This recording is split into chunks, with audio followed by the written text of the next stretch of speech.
올해 대입을 준비하는 수험생들에게 있어서 현 시점이 수능을 얼마 남겨두지 않았고요. 수시 전형에 대한 합격자 발표, 1차 합격자 발표가 순차적으로 이루어지고 있는 시기인데요. 일부의 수험생들은 과거의 어떤 학습 전반적인 과정에 대한 어떤 후회, 또 예상되는 대학 입시 결과에 대한 어떤 아쉬움이 그런 큰 학생들이 주로 이제 내년도에 재수에 대한 고민들을 시작하고 더불어 어떤 편입학 입시에 대한 고민도 같이 함으로써 어떤 것이 더 좋을까 이런 고민들을 많이 하고 있는데요. 사실 편입학 전형은 현 수험생들을 대상으로 하는 입시가 아닙니다. 대체로 이제 대학 재학생들이 주로 하는 입시인데 아마도 현재 수험생들이 관심을 가지는 것은 편입학 전형을 통해서 아주 전략적으로 좀 더 수월하게 내가 원하는 대학에 진학하고자 하는 그런 의도일 겁니다. 흔히 어떤 현재 편입학 대상들이 편입학 전형 어때요? 라고 질문을 했을 때 가장 일반적으로 받는 대답이 어떤 것이냐면요. 편입학 전형은 이 대입 전형에 비해서 상대적으로 경쟁의 질이 좀 상대적으로 낮고 준비해야 되는 전형 과목이 한두 과목에 불과하기 때문에 쉽습니다. 이렇게 답변을 하는데요. 이것은 아주 편입학원스러운 답변입니다.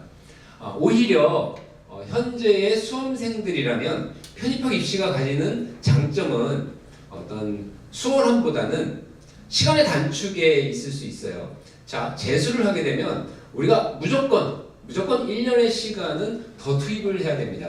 하지만 편입학 전형을 선택하게 되면 1학년, 2학년 과정을 마치면서 3학년으로 바로 편입이 되기 때문에 어떤 시간의 허비가 추가적으로 들어가지 않기 때문에요. 이러한 장점들은 분명히 존재하는 겁니다. 앞서 얘기했던 어떤 편입학의 장점이라고 하는 것을 그대로 듣고 나도 편입해야지 이렇게 접근했다가는 오히려 어떤 장점이나 이런 것들을 살기보다는 더 오랜 시간, 오랜 비용을 들여서 실패를 경험할 가능성들이 좀 높아집니다.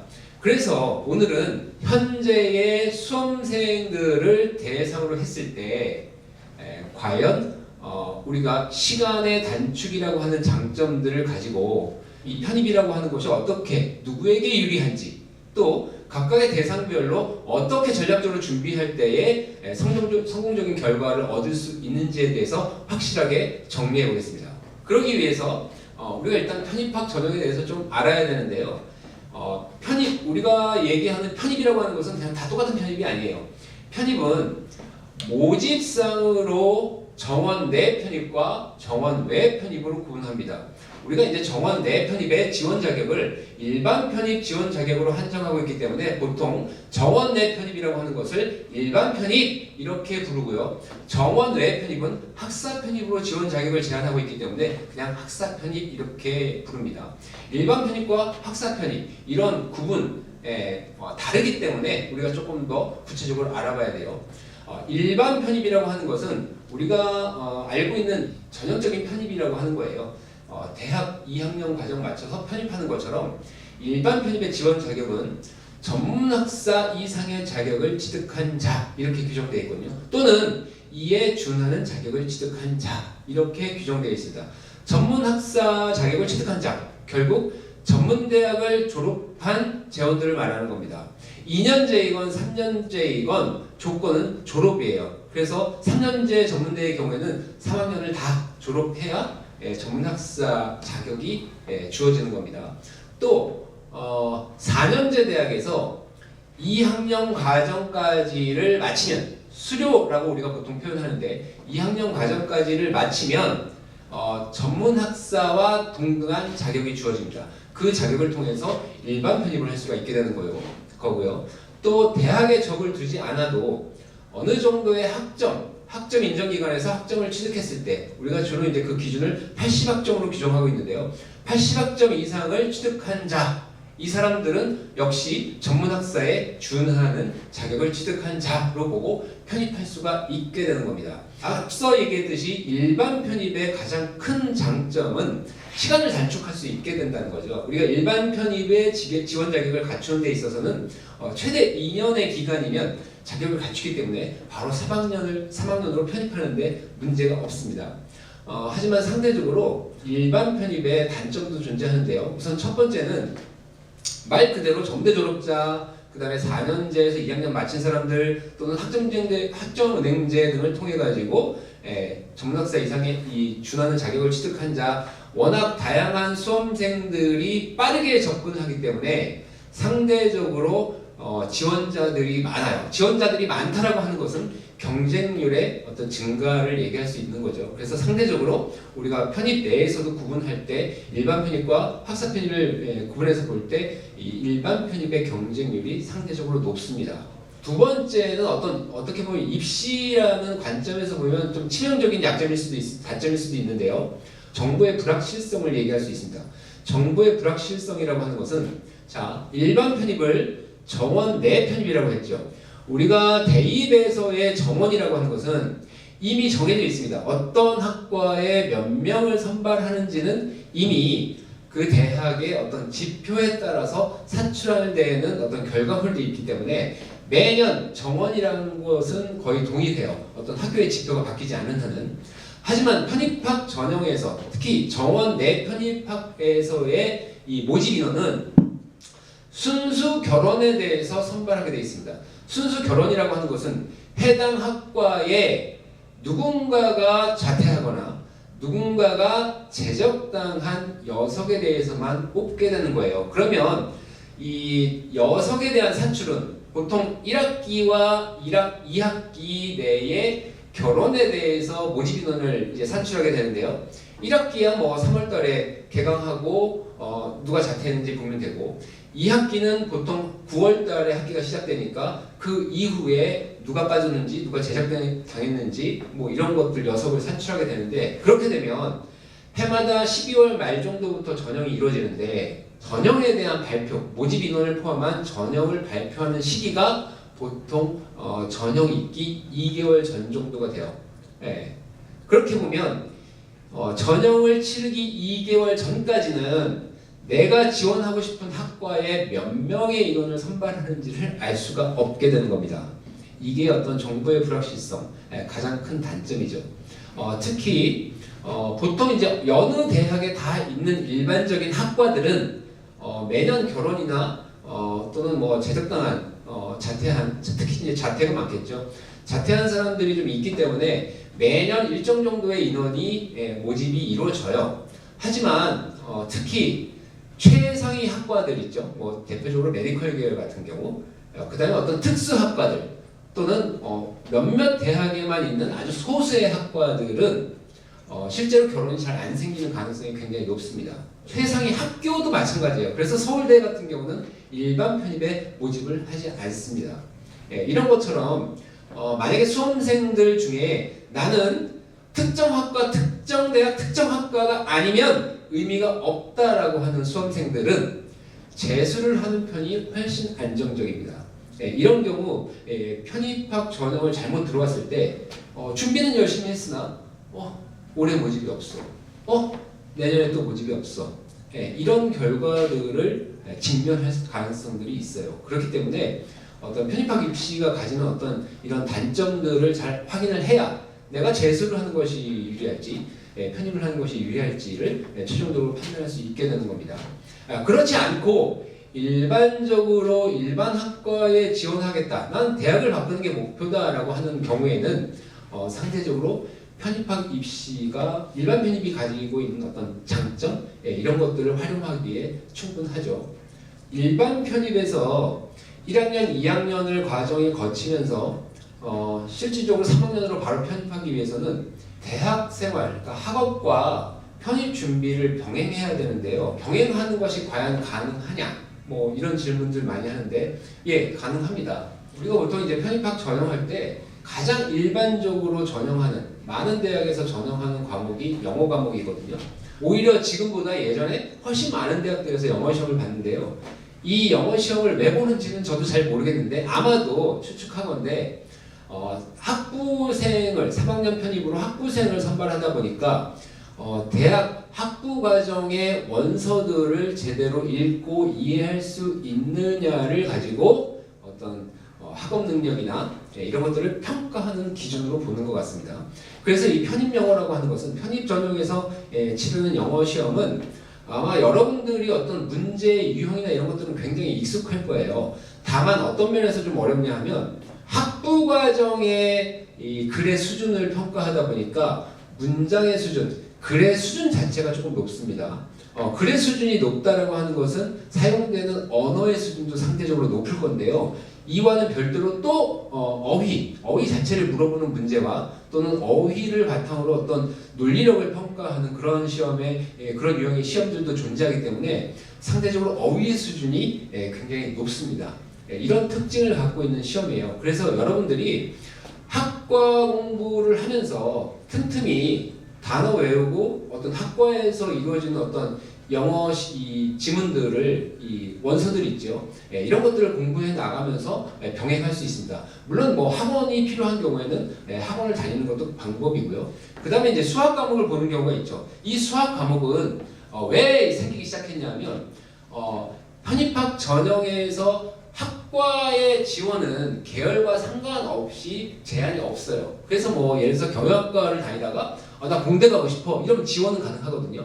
그런데 문제는 뭐냐 하면 3학년 편입해서 대부분 전공 심화 과정에 들어가게 되는데 아주 기초적인 내용, 특히 수학 같은 내용을 모르면 전공에 대한 과정들을 따라가기가 굉장히 어려워집니다. 실제로 그런 문제들이 발생하면서 대학에서는 이공계에서는 수학 과목을 필수적으로 봐야 되겠다. 뭐 이렇게 이제 결정을 한 거거든요. 그래서 이제 지금 수학 보는 학교들, 특히 이공계의 경우에는 대부분 수학을 많이 실시를 하죠.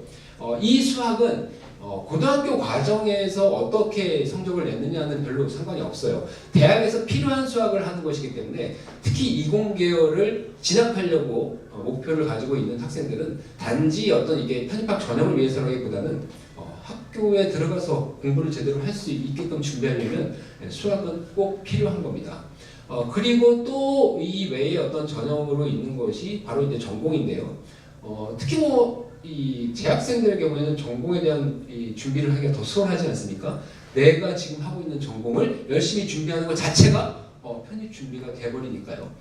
이 전공이라고 하는 것은 왜 생겼냐 하면 수학과 같은 이유예요. 실제로 이 학과에 제한 없이 지원에 제한 없이 학과를 선택하다 보니까 특히 고려대 같은 상위권대학교 같은 경우는 학과에 들어서 제대로 공부하는 것이 중요하거든요. 왜? 이미 고려대에 재학 중인 학생들과 비교했을 때 학과 수업을 제대로 따라갈 수 있는 것이 중요하지 않습니까? 그러다 보니까 전공 시험으로 대체한 거예요. 예전에는 고려대 학교도 역시 영어나 수학 이런 과목들을 봤습니다. 그렇지만 이제 필요에 의해서 전공 시험으로 바뀐 것이고요.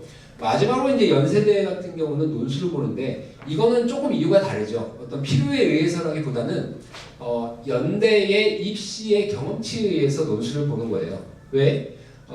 그동안의 대부분의 입시에서 학생들을 선발해 보니까 논술로 선발했을 때 재원들이 가장 우수하더라. 이런 경험치를 반영한 거기 때문에요. 재학 중에 내가 목표로 하는 대학이 어디냐에 따라서 영어는 필수적으로 공부하면서 뭐 최상위 대학 또는 뭐 그 이하의 대학에 따라서 영어는 필수적으로 준비하고 수학을 병행한다든지 아니면 뭐 학과 공부랑 병행한다든지 마지막에 전형할 때 영어와 마지막에 연대를 대비해서 논술을 준비하든지 이런 방식으로 해서 빠르게 편입할 수 있는 전략을 짜낼 수가 있게 되는 거죠. 반면에 학사 편입이라고 하는 것, 정원 외 편입이라고 하는 것은요. 학사 편입의 모집은 결혼과는 상관없이 정원의 보통 2%, 학과 정원의 2% 범위 내에서 선발을 하기 때문에요. 그 수는 비록 적지만 대부분의 학과에서는 모집을 합니다. 대부분의 학과에서는 모집을 해요. 또한 학사 편입의 지원 자격을 갖추면 일반 편입으로 지원할 수도 있습니다. 그렇기 때문에 학사 편입 자격을 갖추게 되면 뭐 조금 경우에 따라서 대학별로 경우에 따라서는 학사 편입이 지원하는 게 유리하겠구나. 또는 모집 인원이 일반 편입에 엄청 뽑네. 그래서 일반 편입으로 지원하기도 하고 학교나 학과에 따라서 선택적으로 지원할 수 있기 때문에 학사 편입은 일반 편입이 가지고 있는 어떤 정보의 불확실성 안정성 면에서 조금 더 낫다라고 하고 얘기할 수가 있겠습니다. 조금 더 유리한 면이 있죠. 또한 학사 편입은 일반 편입에 비해서 경쟁의 질이 조금 더 낮다라고 봐요. 자, 왜 그러냐 하면 일반 편입 지원자 중에서는 4년제 대학에서 2학년을 수료한 재원들이 꽤 많거든요. 그런데 이제 반면에 학사 편입의 경우에는 4년제 대학을 졸업하고 다시 3학년으로 편입하겠다, 일반 학과로 편입하겠다 이런 재원들은 많지가 않습니다. 실제로 별로 없어요. 다만 4년제 대학을 졸업한 학사 편입 우수한 재원들이 존재를 하는데 이 사람들은 대부분 메디컬 계열과 같은 또는 서울대를 가기 위한 최상위 학과나 학교를 가기 위한 그런 목표를 가지고 특히 이제 어떤 진로, 본인의 진로와 직접적으로 연관된 학과들을 가기 위해서 선택하는 경우가 많습니다. 일반 학과의 경우에는 이런 4년제 대학을 졸업하고 다시 편입하겠다 이런 재원들은 상대적으로 많지 않고요. 대부분 다수는 어떤 학점냉제를 통해서 학사 편입 자격을 취득해서 편입하려고 하는 그런 재원들이기 때문에 상대적으로 숫자가 적기 때문에 경쟁률도 조금 낮은 편이고요. 경쟁의 질도 조금 떨어진다라고 얘기할 수가 있습니다. 구체적으로는 일반과 학사는 똑같은 시험을 보거든요. 똑같은 시험을 봤을 때 커트라인 기준으로 한다면 대학별로 적게는 5점 정도, 일반과 학사가 5점 정도 차이가 나고요.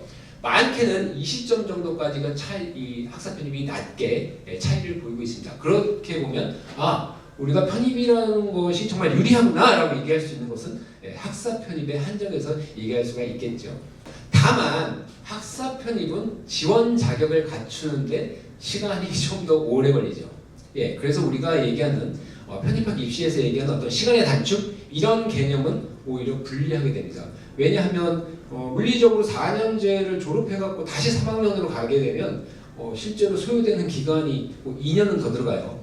물론 이제 학점냉제를 통해서 좀 더 빠른 시간 내에 학위를 취득해가지고 이 편입을 한다고 하더라도 실제로 의도치 않게 재수를 통해서 대학을 들어가는 것과 비슷한 그런 기간이 소요가 되기 때문에 일반 편입, 학사 편입 장단점이 있습니다. 다시 한번 일반 편입은 빠르게 준비할 수 있지만 다소 경쟁률이 높고 경쟁의 질이 다소 높다 이렇게 우리가 정리할 수 있고요. 학사 편입은 상대적으로 일반 편입에 비해서 경쟁의 질이 낮고 또 어떤 경쟁률 자체가 좀 낮기 때문에 훨씬 수월하지만 학위를 취득하는 기간 자체가 더 많이 소요된다 이렇게 정리를 할 수가 있습니다. 자, 그러면 이제 이러한 편입학 전형의 특성들을 가지고 수험생들을 분류했을 때 각각의 수험생들 제가 어떻게 분류를 했냐면요. 현재 대입 수험생을 그냥 등급으로 분류를 해볼게요. 수월하게. 그래서 3등급 이상인자 수험생들 중에 그리고 4등급 그리고 4등급 이하의 수험생들로 분류를 편의상 하겠습니다. 그래서 각각의 수험 대상들이 어떻게 편입 전략을 세워서 준비할 때 가장 효율적인 결과를 낼 수 있는지에 대해서 설명을 들어보겠습니다.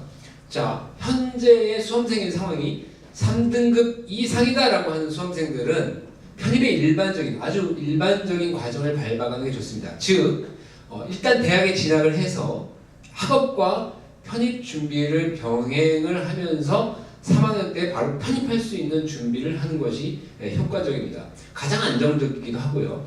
그리고 일반 편입 합격자들의 가장 일반적인 모습이기도 합니다. 다만 이제 여러분들이 미리 준비하는 만큼, 미리 어떤 편입을 염두에 두고 준비하는 만큼 학업 계획을 세우는 것이 굉장히 중요한데요.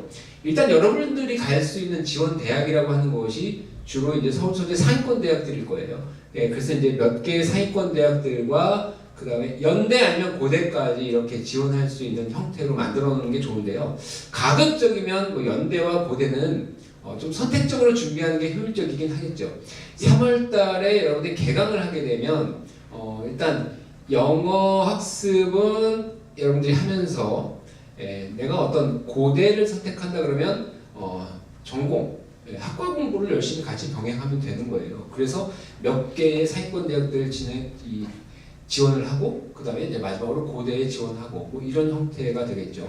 그것이 이제 또 연대라고 한다면 영어와 마지막에 영어에 집중을 더 하면서 조금 지원할 시기 정도 됐을 때 어떤 논술에 집중하는 그런 형태로 계획을 잡으시면 되고요. 단 수강 신청할 때에도 여러분들이 세운 그런 목표 대학에 맞춰서 편입 전형에 유리한 과목으로 선택할 필요는 있습니다. 예를 들면 고대를 선택했다라고 하면 일단 1학년 때 대부분 교양 과목들을 듣기 때문에 어떤 영문과에 있는 영문법이나 뭐 영문학이나 이런 과정을 같이 들어도 되고요. 아니면 뭐 꼭 1학년 과목이 아니더라도 교양 과목으로 들어가기 때문에 좀 더 도움이 되는 그런 과목들을 선택해서 들을 필요도 있겠죠. 특히 뭐 2학년 이렇게 넘어가게 되면 같은 전공을 선택하는 학생들은 3학년 과목들을 조금 들어보는 것도 도움이 돼요. 왜냐하면 어떤 전공 문제의 수준은 2학년 과정까지의 수준이지만 답을 쓰는 수준은 3학년까지 요구할 수도 있거든요. 그렇기 때문에 거기에 맞춰서 수강 신청할 때도 아주 전략적으로 계획을 짜서 1학년, 2학년을 잘 준비해서 합격하는 것을 목표로 하는 것이 좋습니다. 행여나 뭐 알아봤더니 뭐 2년이 아니라 학점냉제를 통하면 좀 더 빠른 기간에 어떤 일반 편입 지원 자격을 갖춰가지고 뭐 편입에 집중할 수 있는 공부 시간을 확보하기 위해서 이 방법을 선택했다. 이거는 완전히 X입니다. X. 이렇게 했다가 오히려 여러분들이 갖고 있는 지금의 장점들을 아예 그냥 사장시켜버리는 거예요. 왜 그러냐 하면 특히 상위권 대학들에서는 여러분들의 지원자들의 전적 대학에 대한 평가를 할 가능성도 매우 높습니다.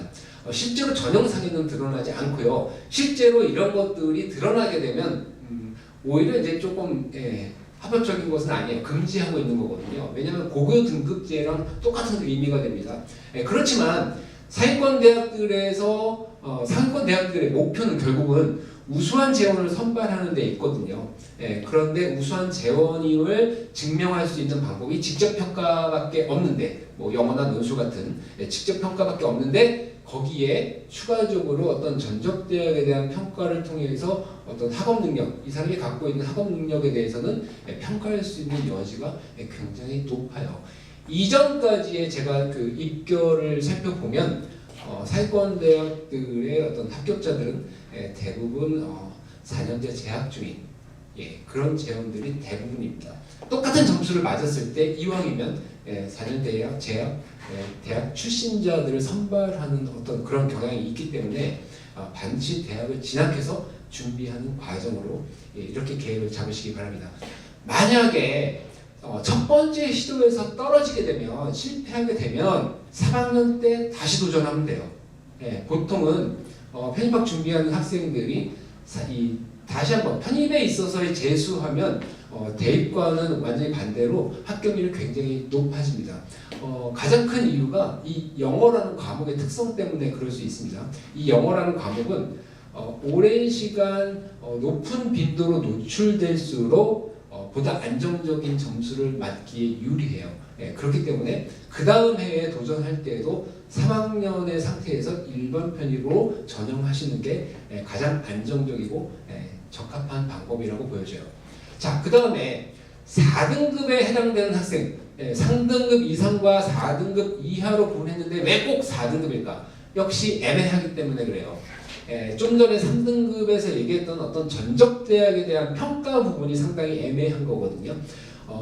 4등급으로 갈 수 있는 대학에서의 전적대가 과연 긍정적인 평가를 받을 것이냐, 부정적인 평가를 받을 것이냐. 부정적이진 않지만 그것이 긍정적인 그런 가능성들이 과연 얼마가 있느냐가 굉장히 모호한 거거든요. 그렇기 때문에 4등급에 해당되는 학생들은 3등급 이상의 수험생들과 같은 방법을 시도하되, 다만 첫 번째 시도에서 실패했을 때에 편입에 재수를 할 경우에는 학사로 전환하는 것이 훨씬 더 가능성이 높습니다. 왜 그러냐면 이미 일반 편입을 지원하기 위해서 80학점 정도는 이수했을 거거든요. 그렇다면 나머지 한 60학점 또는 50 몇 학점 정도를 추가적으로 1년 동안에 이수해서 다시 한번 편입에 적용하게 되면 학사 편입으로 적용하게 되는 거죠. 1년 만에 충분히 딸 수가 있습니다. 그래서 학사 편입이 되면 그러면 여러분들의 전적 대학은 다소 긍정적인 평가를 가능성들이 높아지고요. 또 상대적으로 경쟁률이나 또는 경쟁자의 질이 좀 낮은 상태이기 때문에 여러분들이 이미 갖고 있는 영어 성적이나 이런 것들이 좀 더 높아질 때 굉장히 유리하게 전형을 할 수가 있어요. 그래서 3등급 이상의 수험생들한테 얘기했던 부분을 그대로 따라가되 실패했을 때만 3학년 때 다시 시도하는 게 아니라 학사로 전환하는 것이 훨씬 성공률을 높게 이렇게 가져갈 수 있는 어떤 결과를 가져오니까 반드시 그 점에 유의하시고요. 마지막으로 4등급 이하다. 4등급 이하다. 이런 경우가 이제 조금 오히려 이제 명확해지는데요. 4등급 이하의 수험생들의 경우에는 어떤 것을 좀 고려해 봐야 되냐면요. 내가 어차피 재수를 통하는 뭔가를 하더라도 사실 답이 없어요. 4등급 이하의 경우에 재수를 통해서 인서울 상위권 대학으로 간다라고 하는 그런 확률이 너무 떨어지거든요. 굉장히 어려운 일입니다. 그래서 이제 거기에 대해서는 답이 없다라고 보이고요. 그렇기 때문에 그냥 아예 시작부터 학사 학위를 취득해서 바로 학사 편입으로 진학할 수 있는 계획을 세우는 것이 유리합니다. 자, 어차피 우리가 학점냉제든 무언가를 하더라도 학위는 받을 수가 있거든요. 자, 그러면 예를 들어서 학점냉제라고 합시다. 학점냉제를 통해서 교육부 장관 명의로 학위를 받는 것과 뭐 조금 집에서 멀리 떨어져서 어떤 대학에 가서 그 대학에 졸업해서 학위를 받는 것과 뭐 가치들을 비교할 때에 과연 뭐 그 대학의 학위가 훨씬 높은 가치다라고 우리가 얘기할 수 있을까요? 그거 좀 애매해요. 생각해볼 문제입니다. 뭐 학령 인구 점점 줄어들고 있고요. 지방의 어떤 대학들, 일부의 대학들의 경우에는 그런 가치가 점점 떨어지고 있죠. 이런 상황에서 어떤 학위 자체가 중요한 것이지 뭐 어떤 대학에서 학위를 받았느냐를 평가할 수 있는 그런 기준은 조금 미치지 못할 가능성이 높습니다. 그렇기 때문에 아예 그냥 빠르게 학사 학위를 취득하는 것이 유리하고요.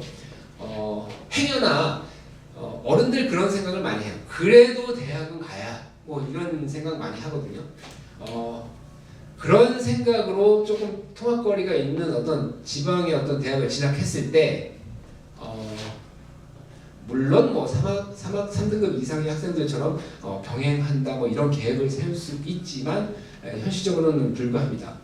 안 돼요. 그 대학에 갔을 때에 적응을 못해도 문제고 오히려 적응을 하면 더 문제입니다. 병행이라고 하는 것은 생각처럼 그렇게 쉽지가 않아요. 특히 거리가 멀기 때문에 이 원거리 대학에서 그 생활에 젖어들게 되거든요. 그래서 어떤 편입을 잊어버릴 가능성이 굉장히 높습니다. 적응을 잘 하게 되면요, 오히려. 그래서 반드시 그냥 우리가 빠르게 학위를 취득하는 것이 취득해서 편입하는 것이 굉장히 유리해요. 단적으로 설명을 드리면, 자, 만약에 지금의 조건에서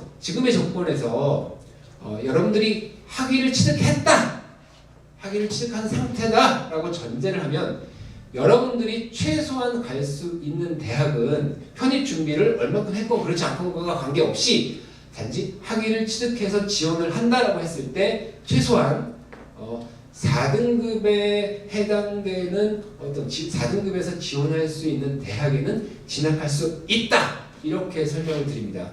그렇기 때문에 반드시 학사 학위를 취득해서 편입하는 방법을 우선으로 설명을 드리는 거고요. 그렇다면 이 대상들한테 4등급 이하의 수험생들한테는 얼마나 빠르게 그 다음에 얼마나 확실하게 학사 학위를 취득할 수 있냐가 가장 이 계획의 중요한 지점이 돼요. 현실적으로요, 대학에 적을 두지 않아도 학위를 취득할 수 있는 방법이 우리나라에서 딱 두 가지가 있습니다. 첫 번째는 학점은행제라는 제도가 있고요. 두 번째는 독학사라는 제도가 있어요. 이 두 제도 모두 교육부 산하 국가평생교육원에서 주관을 하고 있는 건데요. 대부분의 학생들 많이 알고 있는 것은 학점은행제라고 하는 것이죠. 그래서 많은 학생들은 이 학점은행제를 통해서 학위를 취득하는데 두 가지 방법이 있습니다. 첫 번째는 온라인으로 학위를 취득하는 방식이에요. 어떻게 보면 가장 많은 학생들이 이것을 하고 있는데요. 우리나라에 학점으로 인정받을 수 있는 기관이 대학기관을 포함해가지고 400개가 넘어요. 굉장히 많은 기관들이 있습니다. 그래서 여러분들이 뭐 학점 커뮤니티의 학점은행제 관련해서 또는 학사 학위 관련해가지고 어떤 질문을 남기면 뭐 전화번호 이렇게 나와 있고 무슨 쌤 하는 그런 사람들이 득달같이 달려붙어가지고 내가 친절하게 상담해줄게요. 나한테 다 물어보세요. 24시간도 가능합니다. 뭐 이런 식으로 이제 일종의 영업들을 하는 건데요. 이런 영업 행위들이 만연하다 보니까 많은 학생들이 일단 진입이 좀 쉽고 수월하게 학점 이수를 할 수 있다라는 점에서 온라인으로 학점행제를 많이 이제 시도를 하죠. 나쁘지 않아요. 뭐 온라인도 나름대로 장점이 있습니다. 하지만 우리가 반드시 이 학점행제를 통해서 학위를 취득할 때 여러분들이 미리 알고 가셔야 되는 게 있어요. 자, 학점행제를 통해서 학위를 취득하는 방법이 어떤 것이냐면요. 대학에서 수업을 듣진 않지만 그게 대학이든 뭐든 학점은 없지만 학점으로 인정되는 기관에서 수업을 들었을 때 그것을 그대로 학점으로 인정해 주는데요. 그 학점들이 80학점이 됐을 때 정락사에 준하는 자격 취득할 수 있는 거고, 학위를 취득하기 위해서는 140학점을 이수했을 때 학위를 받을 수 있게 되는 겁니다. 학점의 개념이죠. 학점이 은행에 차곡차곡 쌓여서 140학점이 되면 학위를 받을 수 있는 거예요. 그런데 수업을 통해서 취득할 수 있는 학점은 제한이 있어요. 한 학기에 24학점까지, 최대 24학점까지만 학점으로 인정받을 수 있고요. 1년에는 42학점을 인정받을 수 있습니다. 그러면 산술적으로 계산해보면 1년에 42학점, 2년이면 84학점, 뭐 3년 넘어가야 학점으로만 학위를 취득할 수 있다라고 하는 거죠. 그런데 여기에 또 하나의 장점이 있는데요. 수업을 통해서 취득할 수 있는 학점은 제한되어 있지만 추가적으로 내가 선택하는 전공과 관련된 자격증이라든가 국가공인 자격증이라든지 아니면 어떤 독학사 과정의 일부를 마쳤을 때 역시 학점으로 인정해주는 제도가 있습니다. 결국 그걸 통해서 빠르게 학위를 취득할 수 있게 되는 것인데요. 자, 이 온라인 학점 대행제의 경우에는 주로 이제 광고를 통해서 많이 알려지고 선택하게 되니까 그 광고 안에 다소 과장된 광고들이 좀 포함이 돼요. 그래서 여러분들은 그 광고를 고지고대로 들어서는 안 됩니다. 제가 현실적으로 좀 얘기를 할게요. 자, 이 광고에서는 어떻게 광고하고 있냐면 2년 안에 학위를 취득할 수 있다라고 얘기를 해요. 빠르면 2년 안에 학위를 취득할 수 있다라고 얘기하지만 이거는 조건부예요. 1년, 2년 안에 취득할 수 있는 학점은 제한적이고 추가적으로 자격증들을 취득했을 때 2년 안에 딸 수 있다라고 하는 어떤 조건부인데요. 자격증을 딸지 안 딸지는 모르잖아요. 그렇기 때문에 불확실성이 존재해요. 그리고 현실적으로 이런 자격증을 취득하면서 학점들을 이수할 때에 온전히 여기에 매달려도 최소한 현실적으로 2년 6개월 정도가 합리적입니다. 기간, 학위를 취득할 수 있는 기간이 2년 6개월이에요. 2년 6개월이면 결국 여러분들이 실제로 학위를 취득해서 편입할 수 있는 시기는 3년을 잡아야 되는 겁니다. 3년. 왜냐면 그 해에 보통 12월 말부터 전형이 있기 때문에 그래서 어쩌면 2년 6개월 정도 집중해서 병행하면서 뭐 잘 모르겠지만 어쨌든 집중해가지고 학위를 취득하고 그리고 6개월 정도는 편입학 전형에 조금 더 집중을 해가지고 그 다음에 전형을 할 수 있는 계획으로 인식을 하셔야 된다라고 하는 겁니다. 그 다음에 두 번째는요. 이런 불확실성들이 조금 더 존재하는데 뭐 이 140학점을 취득했을 때 학점이 인정되지만 이 140학점 중에 전공 관련된 학점의 제한이 있어요. 최소한 2학점 이상은 전공 수업을 들어야 된다라고 하는 규정이 있는데요. 이 규정들, 학점 계산을 잘못해가지고 아예 지원 자격이 안 되는 경우가 좀 간혹 있습니다. 지원 자격이 안 되면 아예 전형을 할 수가 없게 됩니다. 그래서 온라인으로 준비하는 학위 과정을 준비하는 수험생들의 경우에는 스스로 체크할 수 있어야 돼요. 물론 누군가 관리해준다라고 하는 사람들이 내가 꼼꼼하게 관리해줄게요 이렇게 하지만 만약에 뭔가 하나 어긋나서 자기 걸 제대로 갖추지 못했다라고 할 때 나는 시험을 못 보지만 관리해주겠다는 사람은 정말 죄송합니다. 이걸로 끝날 거거든요. 하지만 수험생 여러분은 전형 자체를 할 수 없게 됩니다. 학사 학위를 취득하려고 했지만 뭔가 억울해져서 일반 편입에 지원해가지고 울고 나오는 경우가 굉장히 많아요. 그렇기 때문에 여러분들 스스로 체크할 수 있어야 돼요. 두 번째로 수험생들이 많이 접하는 방식이요. 학점은행제의 오프라인 버전인데요.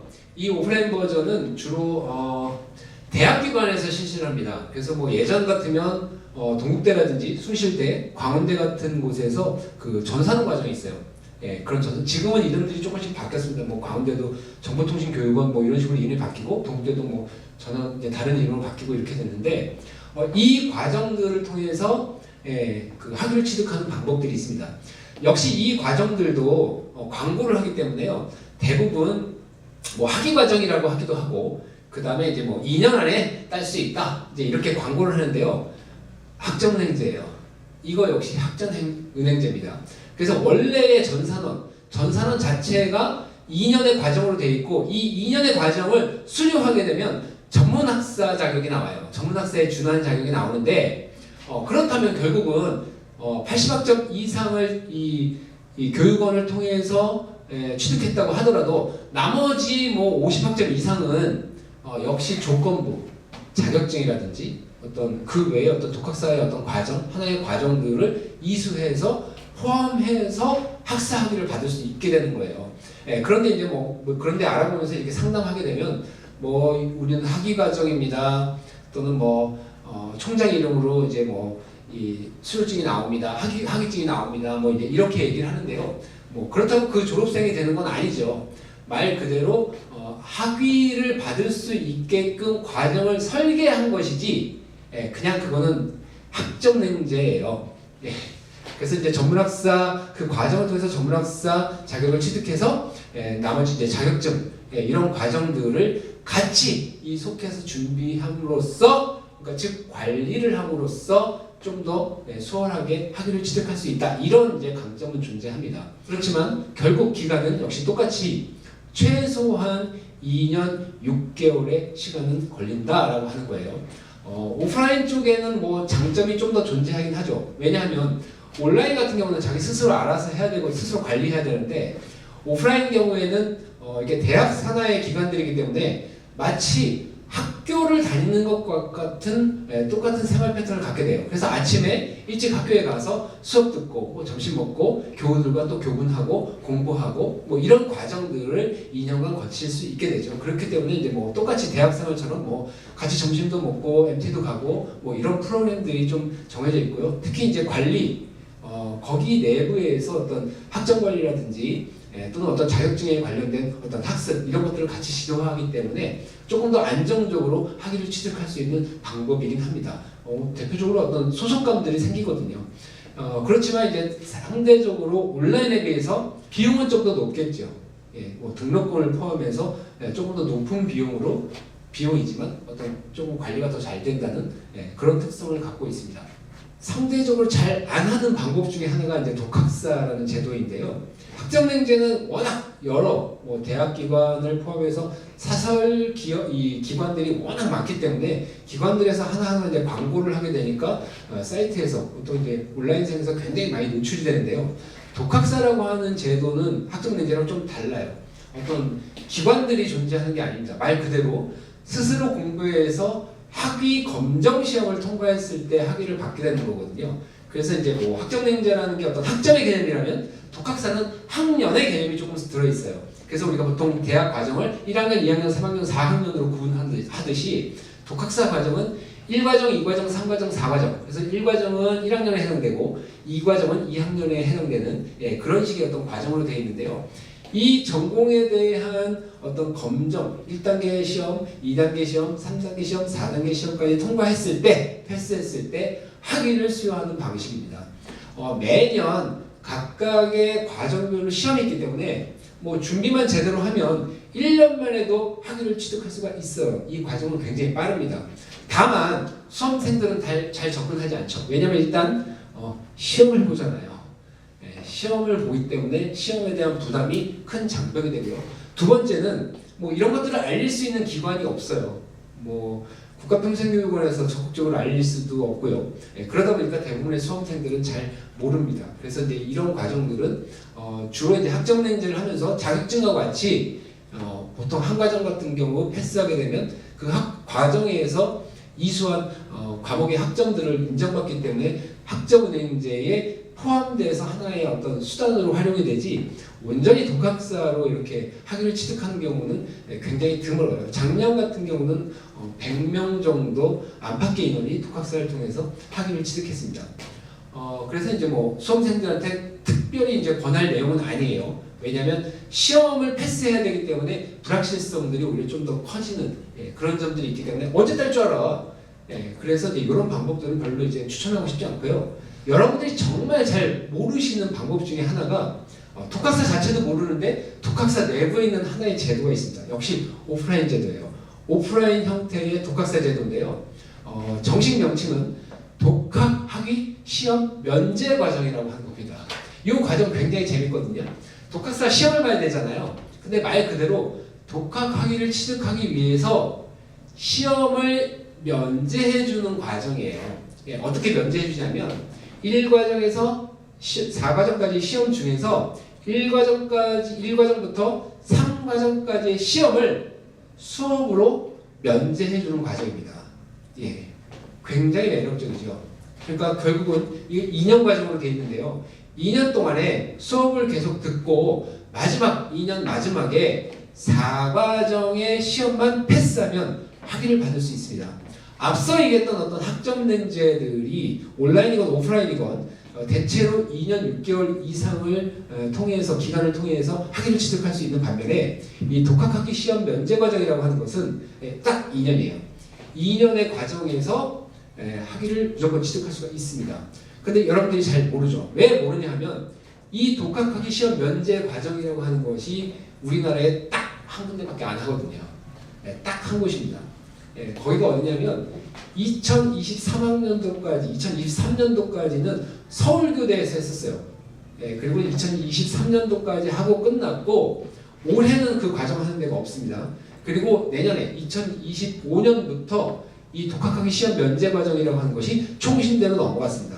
그래서 역시 우리나라에서 총신대만 유일하게 독학학위 시험 면제 과정이라는 것을 운영을 하게 됩니다. 그 독학학위 시험 면제 과정이라고 하는 이력을 살펴보면요. 2023년도까지 서울교대에서 매년 전체 재학생들의 93%가 학위를 취득했습니다. 그렇게 보면 아주 뭐 출석을 제대로 하지 않는 불성실한 학생들을 제외하면 대부분의 재학생들은 다 학위를 취득했다라고 하는 것이거든요. 2년 안에 학위를 취득할 수 있는 유일한 과정이 되겠죠. 4등급 이하의 수험생들이 학사 학위를 취득해서 편입을 대비할 수 있는 가장 최적의 과정은 독학학위 시험 면제 과정이라고 볼 수가 있습니다. 그래서 이 과정을 적극적으로 추천드리고요. 알아볼 것을 또 권장해요. 이 과정은 독학학위 시험 면제 과정이라고 되어 있지 않아요. 서울교대도 그렇고 총신대도 그렇고 독학사 칼리지라는 이름으로 명칭으로 과정이 설명되어 있습니다. 그래서 여러분들이 좀 더 구체적으로 알아보시기를 권하고요. 오늘 이제까지 해서 제가 각각의 수험생들이 편입학 전형을 어떤 방식으로 했을 때에 여러분들이 기대하는 최적의 결과를 가져올 수 있을지에 대해서 설명을 드렸는데요. 지금까지 어떤 설명한 모든 내용들이 여러분들이 어떤 진로와 지난 이 과정들을 열어가는 데 있어서 도움이 되었기를 바랍니다. 제가 지금 설명드린 부분에 대해서 여러분들, 수험생 여러분들의 각각의 상태는 상황에 따라서 조금 다를 수가 있어요. 조금 더 상담을 하고 싶거나 궁금하신 부분들이 있다면 메일이나 댓글을 달아주시면 제가 거기에 대한 추가적인 답변을 드릴 거고요. 그럴 일은 없겠지만 제가 오늘 설명한 부분에 대해서 틀린 부분이 있거나 뭔가 반박하고 싶은 내용이 있는 분들도 역시 댓글 달아주시면 제가 추가적인 답변들을 드리도록 하겠습니다. 지금까지 플랜 R이었습니다. 감사합니다.